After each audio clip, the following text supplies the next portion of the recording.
Hello students, class 10th science का question है chemistry से। चैप्टर है chemical reaction and equation.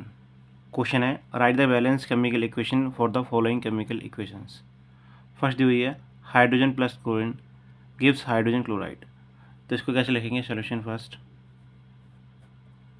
Hydrogen इसको लिखते हैं H2 प्लस क्लोरीन को लिखते हैं Cl2 गिव्स हाइड्रोजन क्लोराइड, ये बनेगा HCl। अब बैलेंस कैसे करते हैं? अब नंबर ऑफ एटम्स देखते हैं लेफ्ट हैंड साइड और राइट हैंड साइड। इनको रिएक्टेंट्स बोलते हैं लेफ्ट हैंड साइड को, राइट हैंड साइड वाले को प्रोडक्ट बोलते हैं। तो यहाँ पर देखो हाइड्रोजन 2 है, क्लोरीन भी 2 है। यहाँ पर देखो इसमें राइट हैंड साइड में हाइड्रोजन भी 1 है, क्लोरीन 1 है, तो ये बैलेंस नहीं है इनिशियली। कैसे बैलेंस करेंगे? हम इसके आगे होल 2 लगा देंगे, सामने इसके आगे लग देंगे कोफिशिएंट में।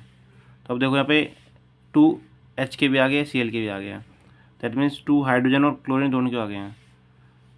देखो बैलेंस करके देखो, यहाँ पे हाइड्रोजन 2 है, क्लोरीन 2 है, यहाँ पर भी 2 हाइड्रोजन है 2 क्लोरीन है, तो ये इक्वेशन बैलेंस होगी। सेकंड,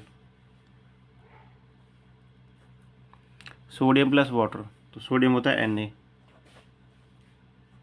प्लस वाटर, ये होता है H2O gives sodium hydroxide. Sodium hydroxide होता है NaOH प्लस हाइड्रोजन, हाइड्रोजन होता है H2। अभी देखो चेक कर लेते हैं कि नंबर ऑफ एटम्स क्या इक्वल हैं। अगर बैलेंस करने तो इक्वल तो होंगे ही नहीं, तो यहाँ पे नंबर ऑफ एटम्स देखना है, फिर भी देख लेते हैं लेफ्ट हैंड साइड और राइट हैंड साइड कितने कितने हैं।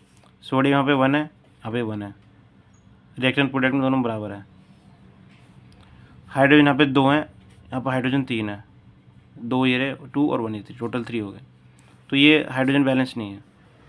उसका बाद ऑक्सीजन यहाँ पे 1 है इस तरफ, ओवरऑल यहाँ पर भी ऑक्सीजन 1 है इधर ही। तो बाकी सब तो बैलेंस है, पर हाइड्रोजन बैलेंस नहीं है, तो हमें तो ओवरऑल बैलेंस चाहिए। तो क्या करेंगे, यहाँ पे 2 लगा के देखते हैं। 2 तो देखो क्या हो गया, 2 2 जा 4 हाइड्रोजन हो गया। यहाँ पे हाइड्रोजन 2 और 3 है, तो अभी बैलेंस नहीं हुआ, तो यहाँ पे भी 2 लगा के देखते हैं। अभी देखते हैं हाइड्रोजन, पहले चेक करते हैं। 2 नीचे है, 2 मल्टीप्लाई में आ गए, 2 2 जा 4 हो गया। यहाँ पे देखो हाइड्रोजन इस H के आगे 2 है, 2 और प्लस 2 यहाँ 4 हो गया, तो हाइड्रोजन बैलेंस हो गया। क्या बाकी बैलेंस है? ऑक्सीजन देखते हैं, ऑक्सीजन यहाँ पे कितने हैं 2, यहाँ पर ऑक्सीजन 2 है, तो ऑक्सीजन भी बैलेंस हो गया, पहले से ही ऑलरेडी बैलेंस था। अब ये Na बचता है, तो Na यहाँ पे देखो Na 2 हो गए, यहाँ पे Na एक ही है, तो इसके आगे भी 2 लगा देंगे। अभी चेक कर लेते हैं दोबारा से। तो सोडियम Na 2 है, यहाँ पे भी Na के आगे 2 है, सोडियम बैलेंस हो गया। उसके बाद ये पहले से बैलेंस था, दोबारा देख लेते हैं। हाइड्रोजन 2 2 जा 4 है, यहाँ पर भी 2 ये रहे, और H2 के आगे H के आगे 2 है, 2 2 जा 4, ये भी 4 हो गए, हाइड्रोजन बैलेंस हो गया। ऑक्सीजन के आगे 2 है, यहाँ पे ऑक्सीजन के आगे भी 2 है, तो ऑक्सीजन बैलेंस हो गया। तो each and every atom balance हो गया। तो left hand side number of atoms in left hand side equals to number of atoms in right hand side. यहाँ पर रिएक्टेंट्स में जो हैं और प्रोडक्ट में जो बराबर हो गया, तो ये इक्वेशन बैलेंस हो गई है। तो इस तरीके से इस क्वेश्चन का first part second part balance कर दिया है।